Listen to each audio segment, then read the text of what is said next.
Olá, aqui a gente está de volta para continuar falando sobre a soberania de Deus. O que Deus fez por nós e até onde vai a responsabilidade dele nas coisas que acontecem na nossa vida. Então, esse estudo foi dividido em 3 partes, porque é um estudo que abrange muitas áreas. E a primeira parte já foi dita, que foi no começo. Gênesis quer dizer o começo. Então a gente foi até o começo do mundo, até a criação do mundo, até a criação do ser humano, para poder entender como Deus posicionou e colocou a autoridade sobre toda a terra no ser humano. E com isso ele deu para nós também o que chamam no Brasil do livre-arbítrio, da escolha. Deus ele não fez o ser humano como bonecos ou fantoches, e sim ele deu a escolha para que nós pudéssemos fazer o que bem desejamos. E eu expliquei tudo que até a parte da serpente, quando a Eva foi tentada no paraíso. E há um tempo atrás nós já vimos na Bíblia, em Tiago, eu acho que é Tiago 1,12, que diz que quando fosse tentados, não fale que foi tentado por Deus, porque Deus não pode tentar ninguém e ele por mal nenhum é tentado. Se és tentado por sua própria fraqueza. E a Eva e o Adão, eles tinham muito pouca coisas, que eles tinham uma fraqueza, porque eles viviam num ambiente, num lugar maravilhoso. Tudo foi proporcionado por Deus. Eles não precisavam trabalhar, eles não precisavam suar para poder fazer coisa nenhuma. Tudo vinha para eles de uma forma sobrenatural que Deus proporcionava. Então o diabo, Satanás, ele veio como uma serpente e ele tentou a Eva pelo conhecimento, porque ele falou: se você realmente quer ser igual a Deus, então coma do fruto. A partir do momento que você quer ser a Deus, você coma do seu fruto. E dessa história aqui a gente pode falar tanta coisa, que até hoje, o dia de hoje, Satanás ele funciona exatamente dessa forma na nossa vida, através da decepção. E quando a gente cai na tentação, quando a gente dá ouvido para Satanás, a gente tem uma porta aberta e ele entra e ele vem acertar contas. E muita gente fala: ah não, foi vontade de Deus, ah não, eu estou sendo punido, ah não, isso é para o meu crescimento. Não, Deus fez tudo, ele colocou a mesa posta, ele fez tudo por nós, ele deu o domínio sobre a terra do ser humano.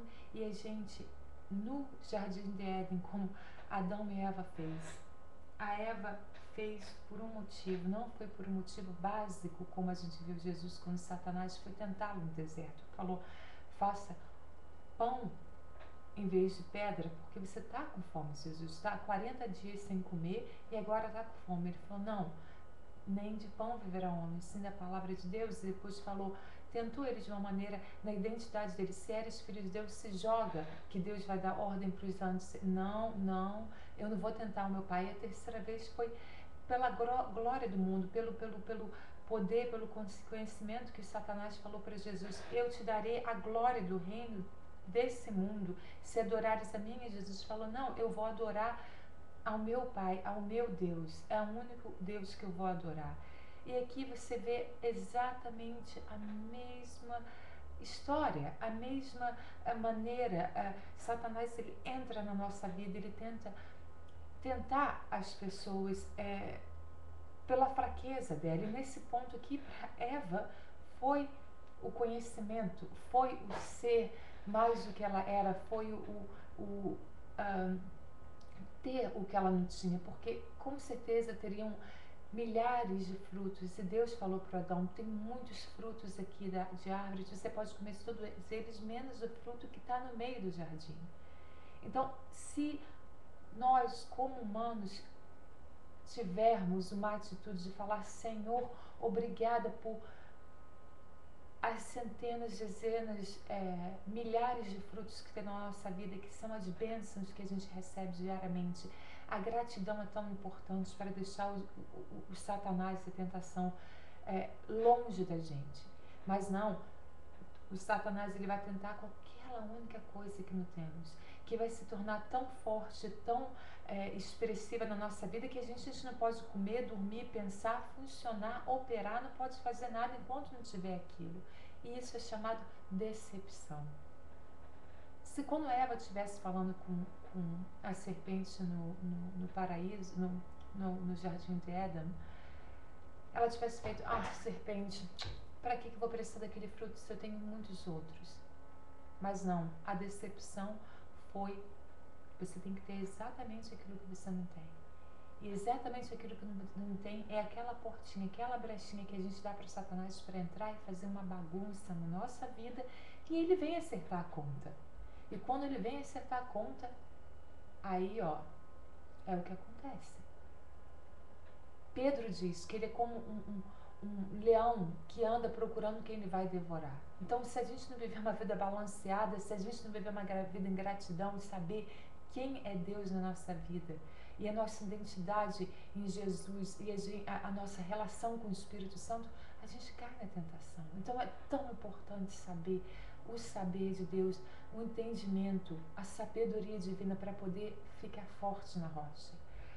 E Deus é tão maravilhoso. Eu quero falar aqui da sabedoria de Deus, porque quando a gente deu a autoridade do mundo na mão de Satanás, que foi o que Adão e Eva fizeram, porque está dizendo, por um homem entrou o pecado no mundo, por outro homem saiu o pecado do mundo. E é a parte que eu quero falar hoje.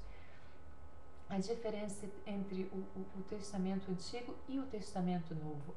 Mas Deus foi tão misericordioso que quando isso aconteceu com Adão e Eva, ele falou, vamos agora bem rápido, deixa eu pegar aqui rapidinho lá na estrutura que eu tinha deixado. Ele falou então, em Gênesis 3:22, então disse o Senhor Deus, eis que o homem se tornou como um de nós, ele sabe o que é bem e mal agora. Assim que não estenda a mão e tome também da árvore da vida e vive eternamente. O Senhor Deus, por isso, lançou fora do jardim do Éden, a fim de lavrar a terra de que fora tomado. Olha isso. Então, a misericórdia de Deus com os humanos é tão maravilhosa que ele falou, meu Deus, agora eles estão vivendo nesse mundo caído, a autoridade foi dada na mão de Satanás, agora ele vai perverter, porque Deus é o Criador e o Satanás, o diabo, é o pervertor de tudo. E agora ele viu que o humano entregou isso, entregou a autoridade, entregou o domínio da terra na mão de Satanás, e Deus tinha avisado, falando que morreríamos, e morremos.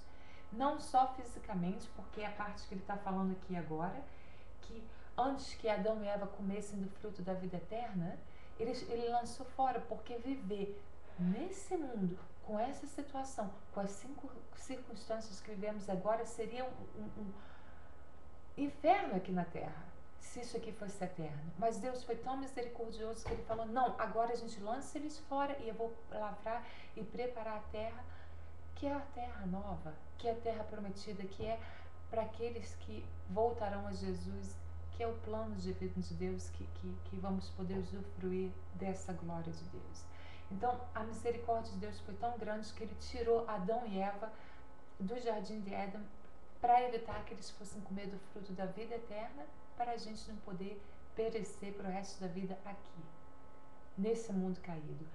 E eles foram expulsos. E o que aconteceu naquele momento, o Espírito de Deus e o Espírito de Adão e Eva, foi como se eles passassem a ver o bem e o mal, mas o Espírito, alguma coisa aconteceu no Espírito e no corpo, porque depois disso eles não viveriam mais eternamente, sim, teriam uma vida limitada. Eu quero mostrar, e eu quero falar sobre a relação de Deus com os humanos depois disso. O Espírito foi tirado do humano, através do momento que a gente se perverteu por Satanás. Então, todas as figuras, todas as pessoas, todas as histórias, todas as coisas que a gente vê no Testamento Antigo, e esse é o ponto que eu quero fazer hoje, essas pessoas, elas estavam espiritualmente mortas. Jesus falou para Nicodemos, se você quer ver o reino do céu, você tem que nascer de novo, nascer para o Espírito, porque você está morto no Espírito. O pecado entrou no mundo através de Adão, o pecado saiu do mundo através de Jesus, mas para nascer de novo a gente precisa fazer Jesus como Salvador. Só que as pessoas do Testamento Antigo não tinham Salvador, eles tinham a promessa de Messias, e todo o Testamento Antigo fala sobre profecias do Messias que ia chegar. Então, o pessoal do Testamento Antigo, eles olhavam para frente, para esperança e para profecia de alguém que viria para salvar o mundo. E nós olhamos para trás. A gente sabe que Jesus está aqui. Agora, a gente só falta recebê-lo na nossa vida e viver eternamente uma vida em abundância. Não nascido pela carne, mas nascido pelo Espírito, dando a nossa vida ao Senhor Jesus Cristo. E Deus, ele teve que aprender a comunicar com essas pessoas. Então, você vê que existe a lei de Moisés, porque as pessoas não sabiam no Espírito o que é certo e era errado. Então, Deus, ele teve que dar uma lição. Ele teve que dar uma base do que era errado e certo. E como as pessoas eram mortas espiritualmente, o Espírito Santo vinha sim em certas pessoas, mas era uma coisa temporária. O Davi sempre falando do Salmo: Senhor, não tire seu Espírito Santo de mim, porque muitos deles, o Saul, quando foi ungido para ser rei, o Espírito veio até ele, depois saiu dele, quando ele saiu do caminho do Senhor. Com Davi foi o mesmo. Quando Samuel ungiu Davi para ser um rei, o Espírito do Senhor chegou até ele. Então, eles tinham o Espírito Santo, mas temporariamente, e não assim como nós, que temos o Espírito vivendo em nós. E essas pessoas, eles tiveram que ser punidas por Deus, por isso que havia muita ira de Deus no Testamento Antigo, porque Deus não poderia falar com eles espiritualmente. Então, realmente, aquela coisa assim do castigo, igual que a gente faz com uma criança: se colocar a mão ali, leva um tapa, porque eles não tinham a convicção do Espírito Santo que temos hoje. E agora a gente chegou na hora, o tempo acabou. A próxima parte eu vou falar sobre a diferença entre como foi com o Testamento Velho, agora com o Novo, que a gente tem a cruz, tem o Salvador que veio para abrir as portas, para restaurar a nossa relação com Deus. Até a próxima, então.